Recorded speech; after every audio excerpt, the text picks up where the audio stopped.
Hey, this is part 2 of another video, but you don't need to watch part 1 to understand this section, as this video will cover the philosophy of Cyberpunk, gameplay features, as well as what changed since its initial release.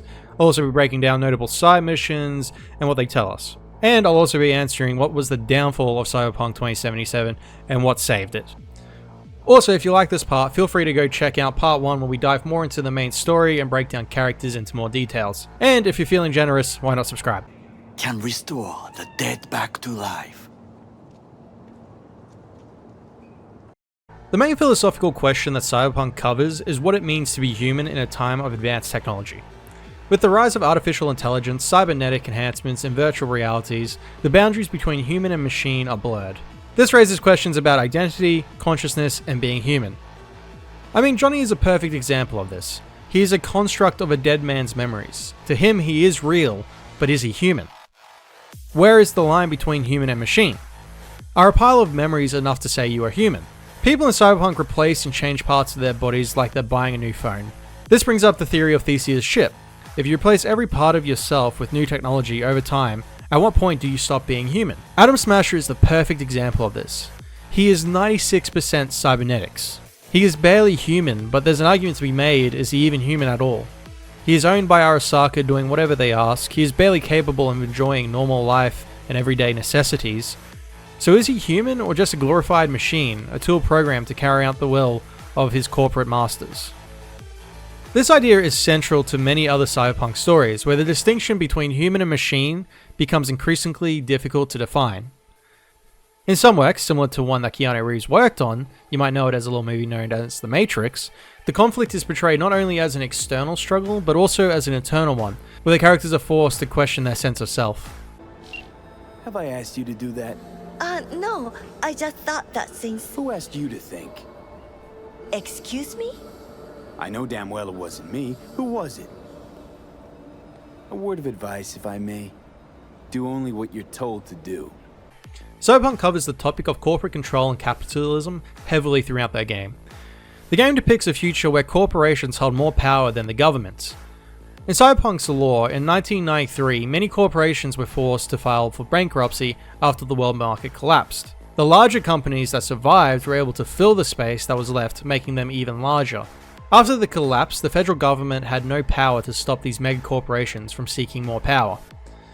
This led to many government officials being bribed and extorted. Due to these changes, many people became nomads, opting to not help corporations as best as possible. So, corporations had to find a workaround. This led to cities being turned into de facto special economic zones where corporations were exempt from taxes, regulations, and sometimes even the law. These changes also became easier to enforce as corporations implemented puppet mayors and governors who were voted in for the sole purpose of changing laws that can then benefit the corpos. The biggest players in Night City include Arasaka, Militech, Trauma Team, Kangtao, Biotechnica, and Zetatech. Cyberpunk 2077 brings into question about free will and autonomy and the ethics of corporate influence on everyday life. You can see an example of corporate control in the beginning of my Corpo playthrough. We literally witness a bunch of people get flatlined because they voted against the interests of the corporations. Then the man who does it just casually talks about covering it up, as if nothing had happened, showing that this isn't the first time something like this has happened. Cyberpunk shows what happens when corporations are given too much free will and the power over the people. Everything in life comes at a cost, but your life shouldn't be that cost. But in Night City, sometimes that is the case. If you're not Alt, who are you? I use her engrammatic data. Really? You find this icy bitch aspect in there too? The rise of artificial intelligence is prominent in the modern day, and there's also the ethical dilemmas regarding autonomy and free will. Cyberpunk brings up the questions about the right of sentient machines/AIs, and the moral implications of creating life. The biggest example of this is with the story of Delamain and Alt. With Delamain, we watch parts of himself develop their own personality traits and beliefs, arguably free will. This all comes to a head when the player must decide if they will reset Delamain, wiping the AIs from existence, destroying the core, which will set the rogue AIs free while destroying the main version, or merge all of them together. If your V is intelligent enough to do so, that is. So here's the Delamain dilemma. See what I did there? See, the original Delamain is very robotically defined as an AI. However, the rogue AIs all have their own personality, but don't have a wide range. They all host their one and single emotion. This alone doesn't necessarily make them sentient, as they only have one state of being. However, if you merge them together, Delamain starts to have his own thoughts and arguably emotions as he makes a conscious choice to leave Earth and seek more, not something he was programmed to do. Alt is the opposite of Delamain. She goes from being human to, in her words, no longer human. Alt was one of the smartest and most talented netrunners back in 2013. She was somewhat responsible for Soulkiller. She created the hardware to transfer a user's mind to the net. However, her employer at the time used it to create Soulkiller. When she gets abducted and ultimately gets disconnected, she was left to exist on the net. She would roam the net trying to find ways to end Soulkiller when given the chance, but it doesn't go well for her. Anyways, years after this, when V is forced through the black wall, Alt appeared. She only showed up due to Johnny's engram as she was able to recognize him. Despite this though, she reveals that she is nothing but an image of Alt Cunningham and is not actually her. If anything, she is more like a rogue AI. However, Alt's engram mentions it held onto the identity of Alt Cunningham so it wouldn't go insane like many other AIs on the web have. She's very blunt with Johnny even when he wants to talk. She acts as if she isn't human and she is more like a calculating machine. So, we have these examples. We have a human who loses their humanity due to their mind becoming digitalized and shoved into the net, and we have an AI who suddenly becomes more human who develops more emotions. So where is the line? At what point does a digital mind stop being human, and at what point does an AI start becoming human? This question is yet to have an answer in modern day, however Cyberpunk lets us evaluate what we believe and make our own decisions on this topic. So I ask you, the viewer, at what point would you class an AI as a sentient being that deserves its own rights and free will? Let me know in the comments. Cyberpunk's world often features a blend of cultures and aesthetics, reflecting the globalization of many cultures and identities. This raises questions about cultural authenticity, appropriation, and the nature of identity in a rapidly changing world. That was a mouthful. The fact that everyone is so diverse in Cyberpunk, yet you barely notice, helps push this point home. Language isn't even a problem, as most people with cybernetic eyes can see what people are saying in a language that they don't understand. V also does have a translator chip in his head, so that someone speaking to him in Spanish, for instance, like Jackie, it is translated into English for him. These programs on the chip aren't perfect though, as it can struggle with slang words, which is why sometimes characters will suddenly say a word in Spanish and it not get translated. Night City is run by corporations, as I mentioned before, and one of the biggest corporations, of course, is Arasaka, which is Japanese owned. When your city is basically run by a corporation like this, of course it will influence the city. The Japanese influence of Arasaka can be seen everywhere in Cyberpunk. Just look at these two photos.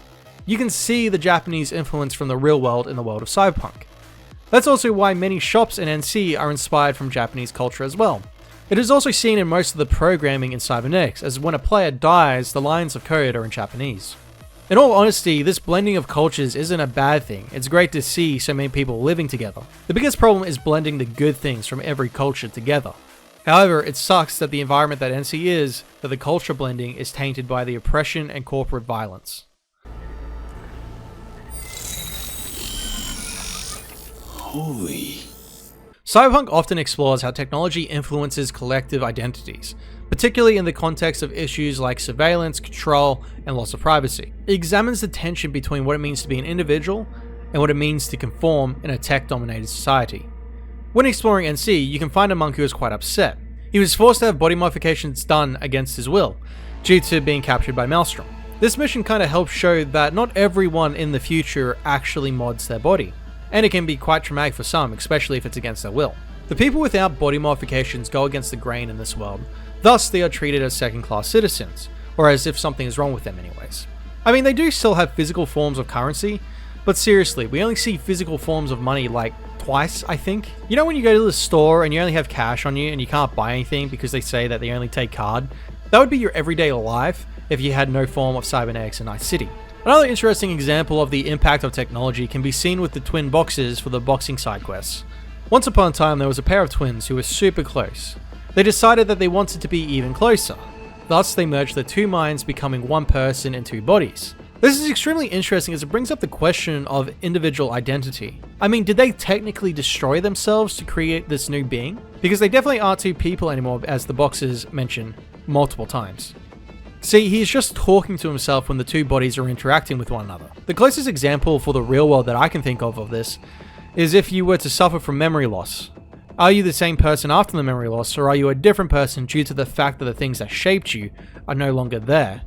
Another interesting impact of technology includes the fact that marketing is everywhere. There is an ad on nearly every blank surface in Night City. Everything is pretty much for sale and you can't avoid it. I mean, phones in today's society listen to us and push ads on our mobile devices to show us things that they think that we'll be interested in. Target marketing in our world is bad, but imagine if you had a brain chip that watches your thoughts and the things you look at all the time.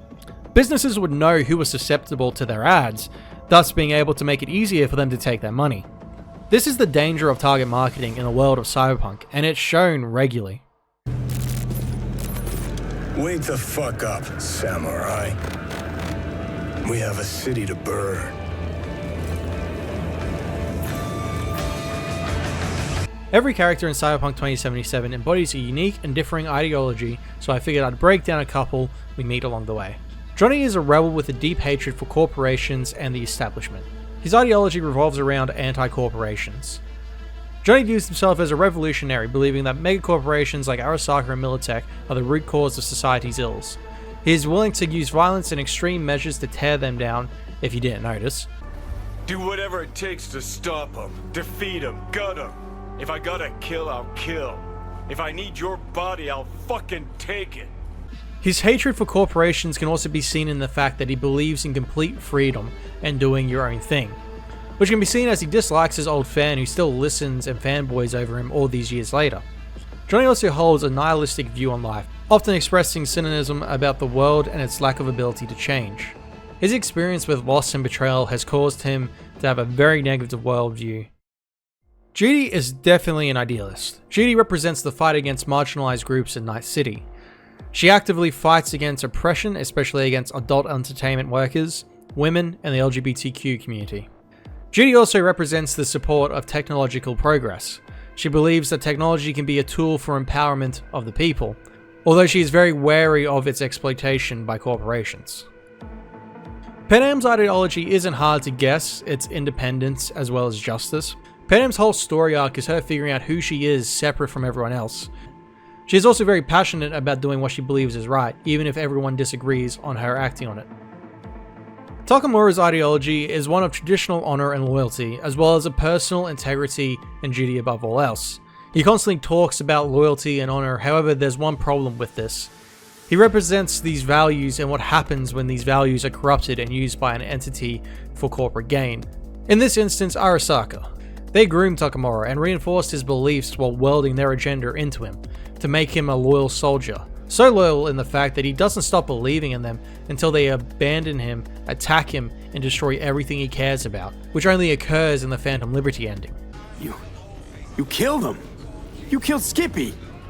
Come on. It's just an algorithm, not a shred of consciousness. Not so sure, he had a personality. Now that we have broken down a lot of the story elements, let's talk about the gameplay features like cyberware, perks and abilities, dialogue options, and some side missions. But first I want to talk about some stuff that doesn't exist in any of these categories I've made.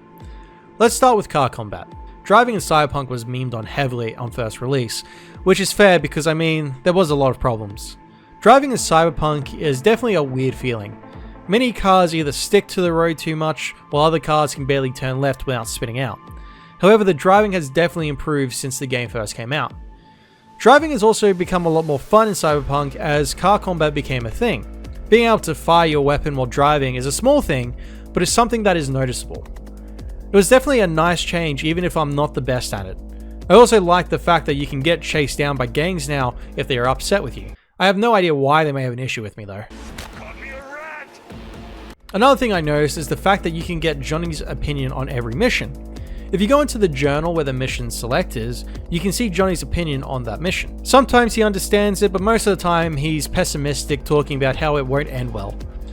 Another fun fact, everyone knows that missions and gigs are named after song titles, but this doesn't happen until you end up with a literal musician in your head. It's just another thing that makes the game a lot more unique in my opinion.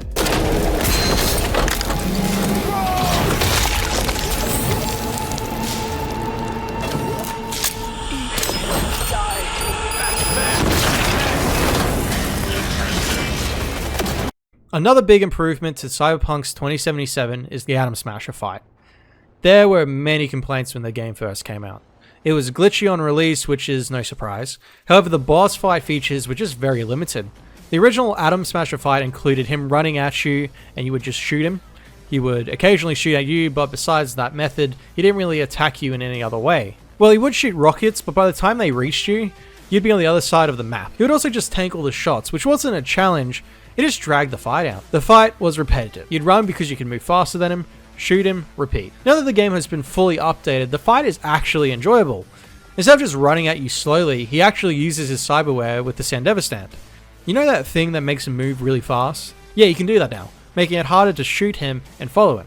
You can also see that they decided to implement the visual aesthetic of the Cyberpunk Edgerunners anime when he uses it. He is also no longer slower to throw a punch, as he can knock you down quickly if you aren't paying attention.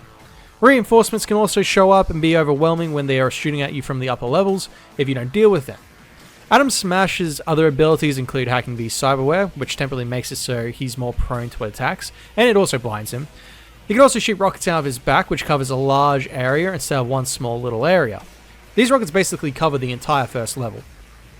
See, the big improvement with this fight is it's no longer repetitive, as Atom Smasher doesn't fight you with the two same moves over and over again. You can also see him change up his fighting style when he suffers from certain amount of damage. Also, the fact that Atom Smasher is a pressing threat the entire fight makes it so that the player never gets a chance to breathe and has to keep moving if they want to stay alive. To me, these updates were important because it gives Atom Smasher's character the justice that he really deserves. He's the big scary boogeyman of Night City, and his strength should embody that. So I'm very glad with these later updates, he's actually turned into a proper threat.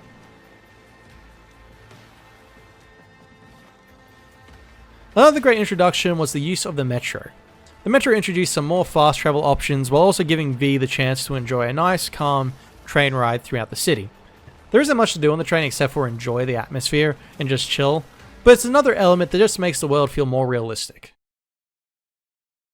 Outfits in Cyberpunk allow players to customize V to make them look however you want. You want to be dressed up in a suit looking like a corpo? You got it. You want to look like a rocker boy? You got it. There's plenty of options for what V can wear. Well, in the waist above department. I will say the options for his pants and shoes aren't that diverse, however there might be some variety in colours that I can't see, seeing I'm colorblind. Some outfits can also give you some buffs to your stats, which is a nice touch. However, if you want to have the buff and the outfit is ugly, you're going to have to suck it up.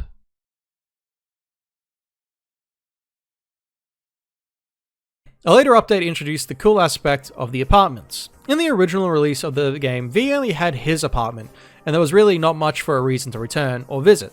But after the 1.5 update, they introduced the ability to rent other apartments. So let's break them down, shall we?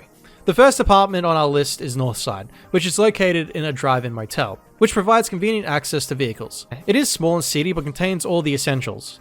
A bed, a bathroom with a mirror and shower, a computer, a radio, and a stash for your weapons. With this apartment, I only ever visited it like once, but it's probably one of my favorites due to how close quarters the vibe is of it, and honestly it's very close to how I live at times. There's also the Glen apartment, which looks great with all the essentials, but on top of this, there's a pool table, record player, and a coffee machine. This apartment is the one I spent most of my time at due to the open space, and it has a strong rustic vibe, and honestly, the setup of the bed getting to look over the large part of this district just looks amazing. Corbe Plaza is one of the nicer looking apartments aesthetic wise. The weapon room looks amazing, especially with the view. You can also make a cup of tea, so that's never a bad thing, is it? Japantown's apartment from the outside isn't super appealing, however the inside, there's a lot to do. I think one of my favorite things about this apartment is that you can light an incense while playing the guitar while hopping on an arcade machine. Honestly, it has one of the most interactive features within. You can also end up with Judy's apartment. After a story arc, she'll give V her apartment. There's nothing too special about her place, but she does leave you a shotgun, so that's nice. Besides this though, there isn't much more you can do besides the basics of taking a shower and sleeping. You can also visit Reed's trailer park house, which is classed as V's safe house, as well as Carrie's house where you can sit around and chat with him. However, you can't really do anything else at these locations, but it was worth a mention. With the Phantom Liberty DLC, V gets one of the most lavish apartments in Dogtown. V has access to a dance floor, a bed, a shower that V has to get hooked up, and an amazing view of Night City. What more could a merc need? All these apartments have a unique and interesting style to them, and definitely gives the players more freedom to express themselves. The fact that players can also get double XP from sleeping in one of these apartments also gives players more of an incentive to visit. I think the most interesting aspect of these apartments is the mission "I want to stay at your place," inspired from the Cyberpunk Edge Runners song that triggers players whenever they hear it. You can talk about the same things over and over again as there's a limit on dialogue for these missions. But you can also take a shower together and even sleep in the bed next to each other. There isn't much more you can do, but it makes the relationships you build with these characters just a little bit more realistic. Let's take a look at your motor cortex.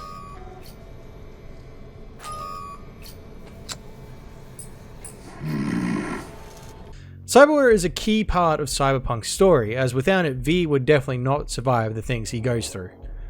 I won't go through every aspect of Cyberware, but I'll break down the interesting and the most basic parts of Cyberware.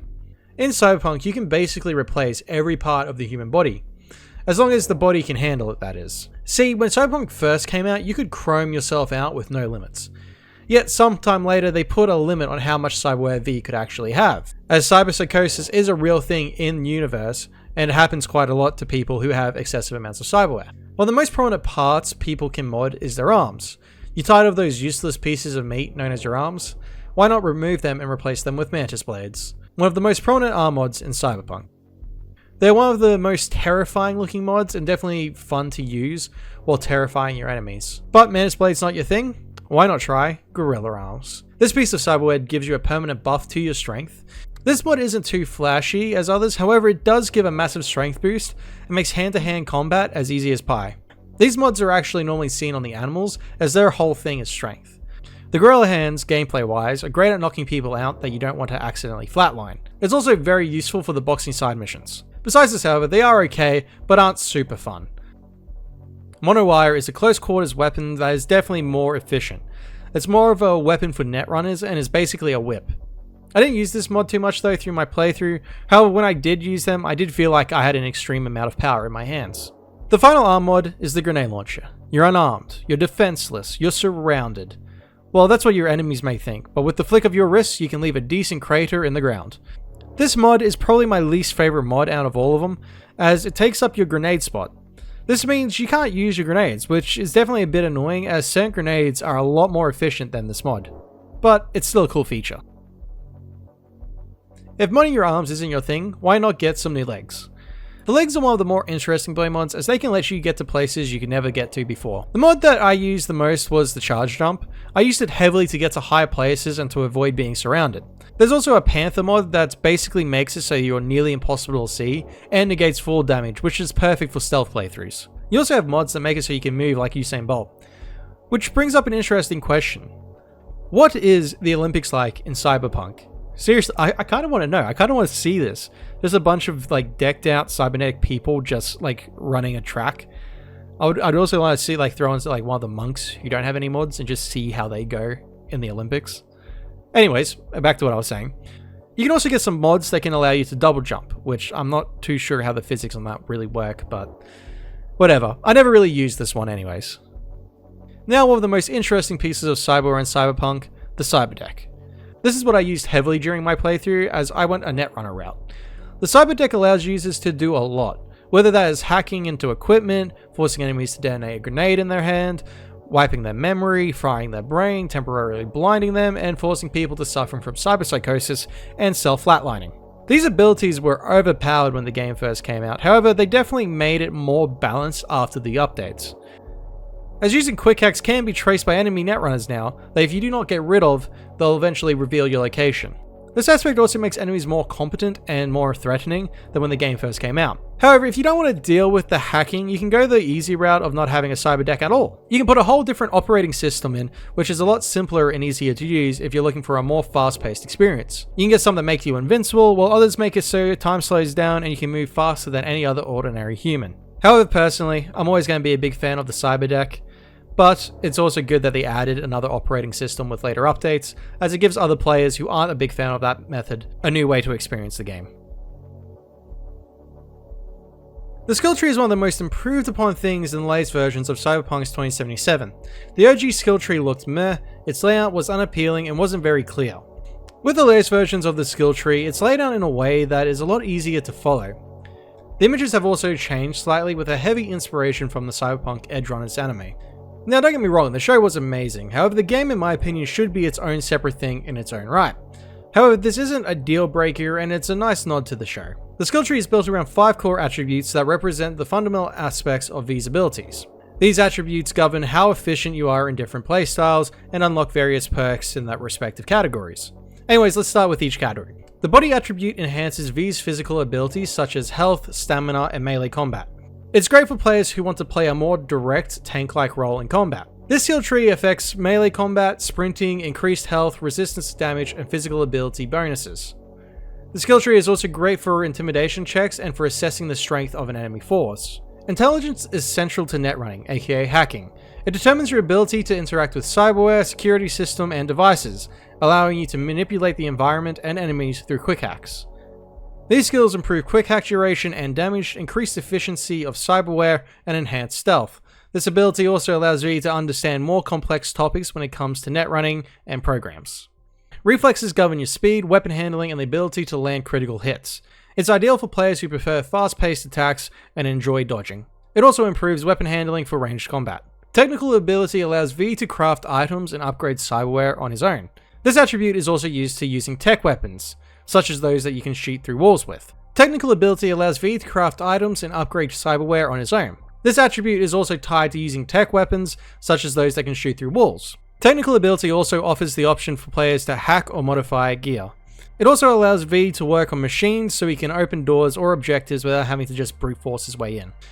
Cool affects your ability to remain calm under pressure, resist status effects, and stay stealthy in dangerous situations. It's particularly useful for players who want to focus on hacking and stealth takedowns. The most noticeable aspect of this perk is the stealth.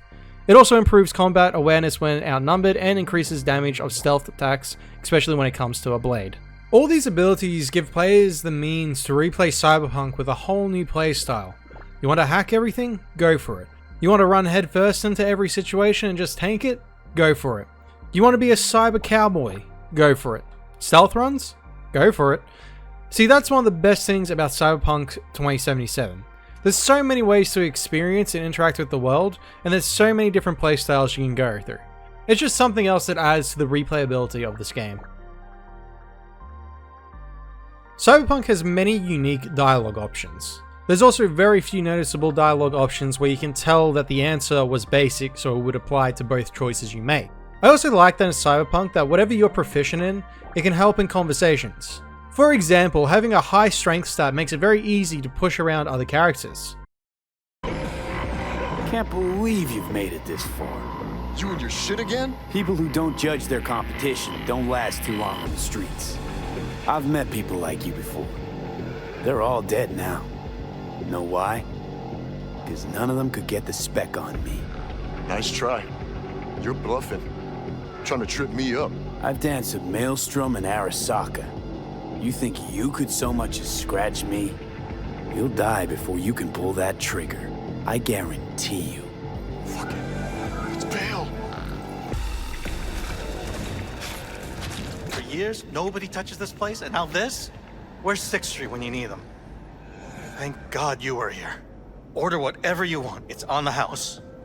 Well, a high cool stat allows V to make more jokes and have a more I don't care demeanor to him. Imagine the future would look a little different. Joke. Shit, I'm impressed. What good would it do to raid your reality? Another important aspect of Cyberpunk's dialogue system is the fact that V's past life opens new dialogue options throughout. Street Kid, which I picked the first time I played, you can also go as a nomad, and for this run I played as a corpo. This basically gives V specific information about a specific topic.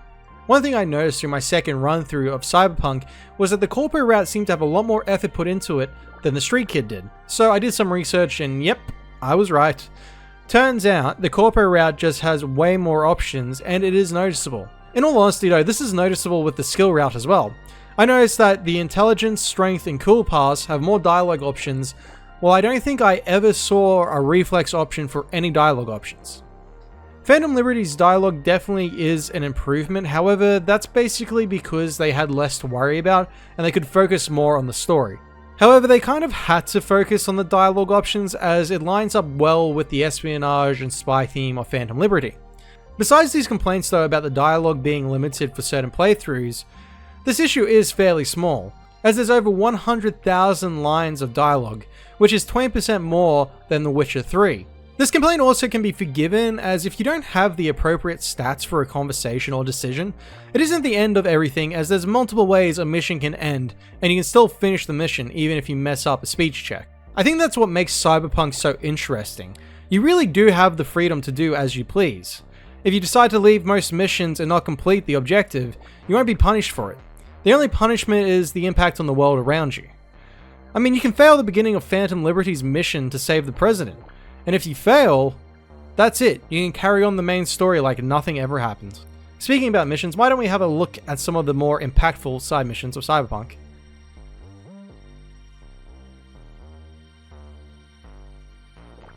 The world of Cyberpunk is massive, and what makes the city feel alive is the side missions. There's 3 main categories. You have actual side missions, side objectives, and random events. Random events are normally the NCPD alerts where players can go in to stop criminal activity in the region. Most of these events aren't massively fleshed out, but there are a couple that are interesting. The side objectives include things like contracts that you can get from fixes around the map.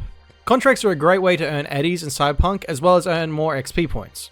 These contracts range from theft to hits to rescue operations. Most of the contracts are decently fleshed out with unique outcomes. Obviously some are basic, which I've noticed is normally the theft ones. However, the rescue missions and the hits are the most interesting, as targets will sometimes negotiate for their freedom. They're like self-contained stories basically. Out of all of them though, Phantom Liberty's contracts in Dogtown are the most fleshed out and the most enjoyable. They did a great job of fleshing them out to have more of a story to them. Whether that's helping a questionable Ripper doc that's helping the community but in the process is taking chrome from individuals who are flatlined and is refusing to give their family members closure. Or another example is rescuing a guy who stole some tech and who stuck it in his head. Sound familiar at all? He lies to you the entire time and will try to escape, but at the end you can decide to help him after everything. Out of the entire game, Phantom Liberty's contracts are definitely the most enjoyable and the most consistent in quality. Some other side objectives include dealing with cyber psychos around the map, which are an enjoyable challenge. Most of these psychos have their own way of fighting. Some are in mech suits, others are pretty weak physically but have an army of turrets behind them, while others are just so fast you can barely see them coming. The stories behind these psychos are either tragic or horrific, or sometimes both. Just look at the Valentino who was abducted by Maelstrom. They pumped him full of chems and removed large amounts of his body and replaced it with crude cyberware to induce cyberpsychosis. At least they got what was coming to them after the fact. This is just one of the many sad stories that can be discovered revolving around the cyberpsychos. With the introduction of Phantom Liberty, they also introduced another side objective with car heists. This introduction allowed players to get rare cars throughout all of Night City for Maurice. I probably butchered that name as I can't remember it off the top of my head. He's basically a fixer who will employ V to steal rare cars all over the city for him. Some have unique abilities like controlling other vehicles from a distance, while others are just varieties of already existing vehicles. I think the only problem with these side missions is the fact that you unlock them during the Phantom Liberty DLC. And if you're like me and leave Phantom Liberty to the end, you won't get many chances to do the missions unless you're searching for them. Okay, now we're on to side missions, the real meat of Cyberpunk's 2077. These include stories that aren't solely dedicated to the main story, however they are extremely fleshed out. A lot of side missions have different themes. Some are designed to be emotional moments, for example helping Mitch give Scorpion a proper send-off after his death. However, most are either humorous or disturbing. For example, one of the more funny missions is when V finds Skippy, a pistol that definitely has a bit of a personality. Bum, bum, be-dum, bum, bum. What are you doing? I'm making the wait more pleasant with a soothing melody. Or a mission where a vending machine is actually on the brink of sentience, so he gets wiped. There's also a mission as Corpo V where you can run into your old colleague who tries to take him out. He is much of a threat though. There's also a mission where V must follow a woman to find out if she's having an affair on her partner, but by the end you find out that she's having illegal plastic surgery done. This mission also has some of my favorite interactions between V and Johnny. The woman looked around. Something weighed on her. Maybe it was my gaze. Keep this up, I'm a fucking puke. Narrate that. The woman passes a bum, gives him a wide berth. Doesn't want her clothes dirty. Her conscience is already dirty enough. Seriously, what did I ever do to you? The dame disappeared into the guts of a building ready to collapse. The air hung heavy with smog and betrayal. Ugh, maybe it's a good thing I'm dying. Now that's just a taste of the more light missions. However, there are some really dark missions as well. Before we continue, just a quick apologies. If I sound a little bit different, it's because I gotta take a break because I just kind of blew my vocals out. So I'll be back in a second. If I sound slightly different, I do apologize. I know it can be annoying. The side missions also have the best examples of the horrors of the world of Cyberpunk. An example of this is missions where we help a pop star find out her boyfriend is cheating on her, another where we help a potential future mayor, and another where we meet Reed. The first one is where we meet a pop star who lets us know she suspects her boyfriend is cheating on her. However, it's much worse. Her boyfriend is copying her personality to be sold so they can make music after her death. The boyfriend was also asking for the buyers to alter and change her personality so she would be a better fit for it. This is just a small example of the shady dealings that happen in Night City, and honestly one of the least disturbing. Another example of this altering of the minds is the work Veed can do with the future mayor. You see, this story is one of my favorites as it shows how powerful corporations can be. Or is it? See, there's this guy named Jefferson Peralez, who has been running for mayor and he looks like he's about to win. However, himself and his wife have noticed some things that don't seem right. So they hire V to find out what's going on. The future mayor believes he shot someone when he woke up one night, but he passed out again before he could actually do anything else. When he woke up the next day though, there was no sign of anything that happened the previous night. The security footage was also missing the next day.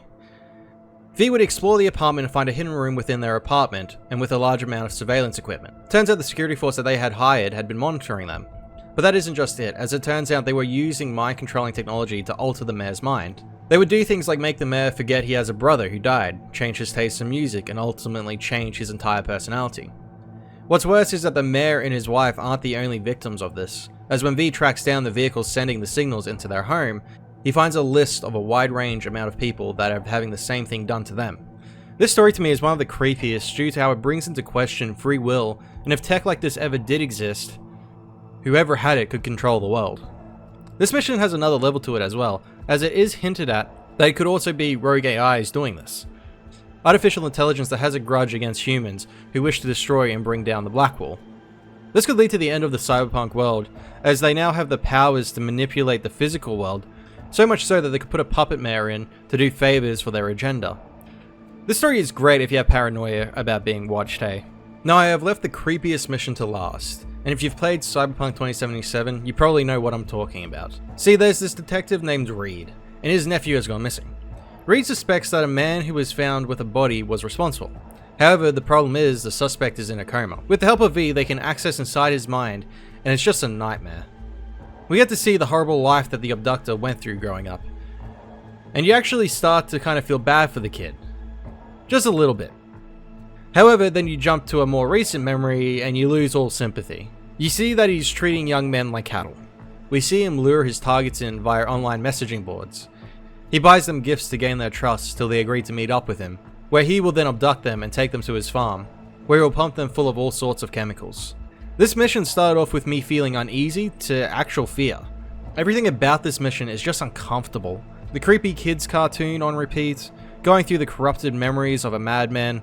The fear you feel isn't just jump scare fear, but it's fear of how a human could do this to another. It's also scary how successful this guy was at doing it. Like, he had multiple victims stored away. Another big part of this guy's method of luring victims in strikes really close to home. He uses actual methods that people use in the modern day to lure victims in when it comes to similar things. Maybe not like this, but similar. He does the whole I understand how you feel, you're not alone sort of stick. I understand where you're coming from to build a connection with them. He buys them gifts to earn their trust. He uses real life methods that people in the real world use to find targets.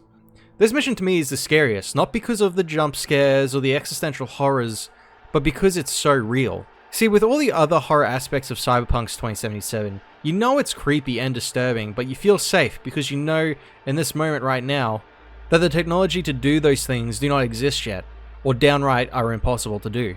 But this mission with Reed is not in the realm of impossibility. It's set in a futuristic world, sure, but the methods used to lure and capture victims is very possible and very real. So this was just a quick look at some of the side missions that I found the most interesting and most memorable in Cyberpunk. Most nearly all side missions are fleshed out like this, creating a world that isn't short of mystery, horror, and humor. The feeling of being there, of walking the streets of the future, is really going to be breathtaking. You're breathtaking. You're all breathtaking. Okay, so I have been pretty positive about Cyberpunk so far, yet there are still some slight flaws, and I want to talk about why Cyberpunk's 2077 had such a rough start to its life. First, let's talk about why Cyberpunk struggled in the beginning. The first big thing was their marketing was way too good. As someone who spent a lot of time studying about marketing, I have to say it was done tremendously. However, it was done way too well. See, Cyberpunk's 2077 had a lot of effort put into its marketing, 142 million worth to be precise. They knew what they had in their hands and knew exactly how to leverage that. They used the most ancient and most often used form of marketing, star power.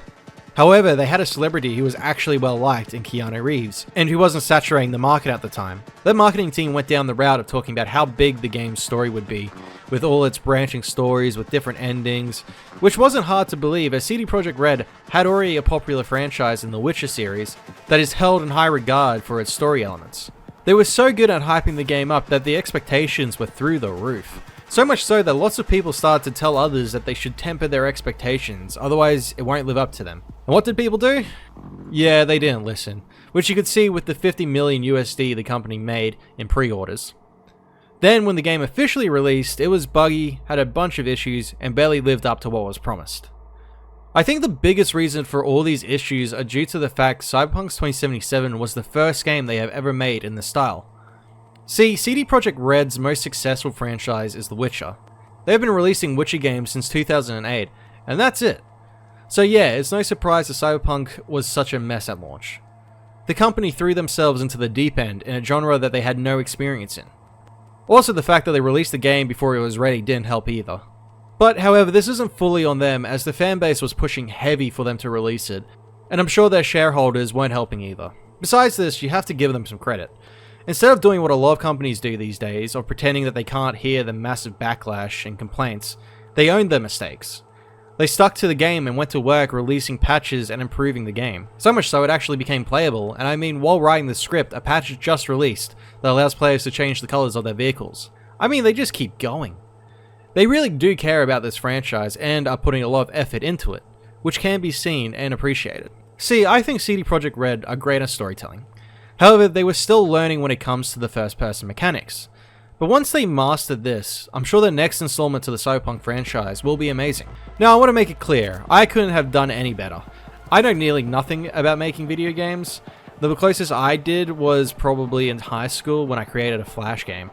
And that barely worked. Although Cyberpunk is a great game, it isn't perfect. For instance, the gangs in Cyberpunk aren't really fully fleshed out, and you don't really explore too much with them. Now, I believe this is because they ran out of development time and they really had to release the game. However, we do see very little of 6th Street and the Valentinos. The most we see of them is in some contract jobs and one side quest if I remember correctly.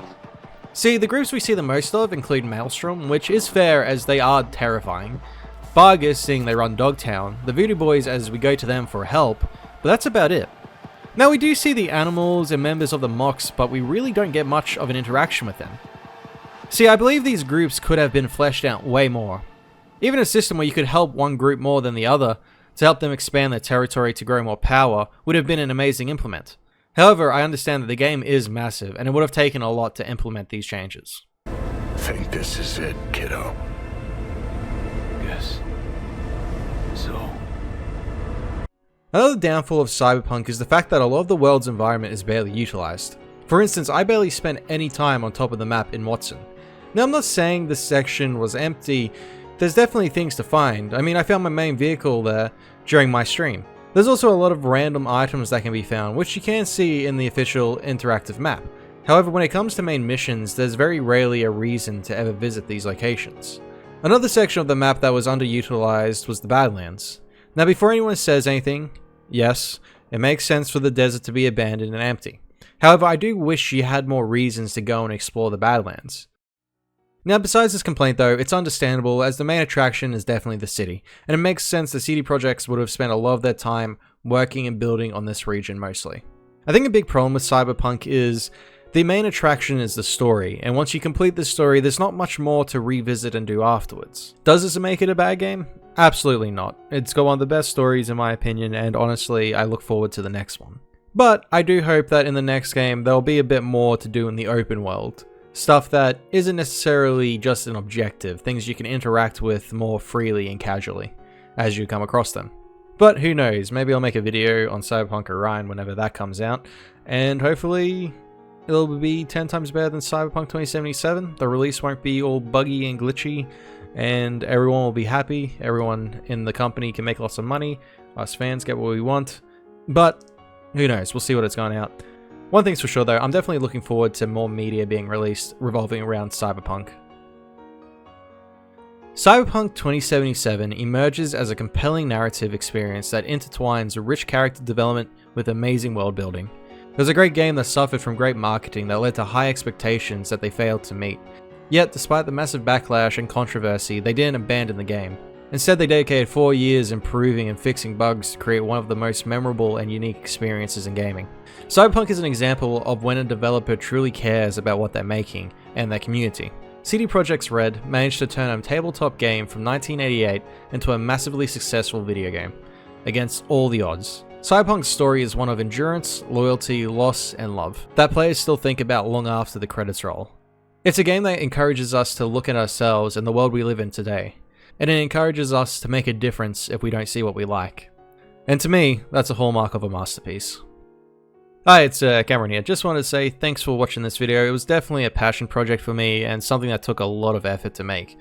Cyberpunk 2077 is one of the few games that has stuck with me long after I played it, which has been rare for me when it comes to games the last couple of years. So I guess this was my love letter to Cyberpunk, and I look forward to seeing what comes next. Anyways, if you like this video, feel free to subscribe to see more videos like this, and let me know what you think. But if I never see you again, make sure to live life to the fullest and stay safe, Dream.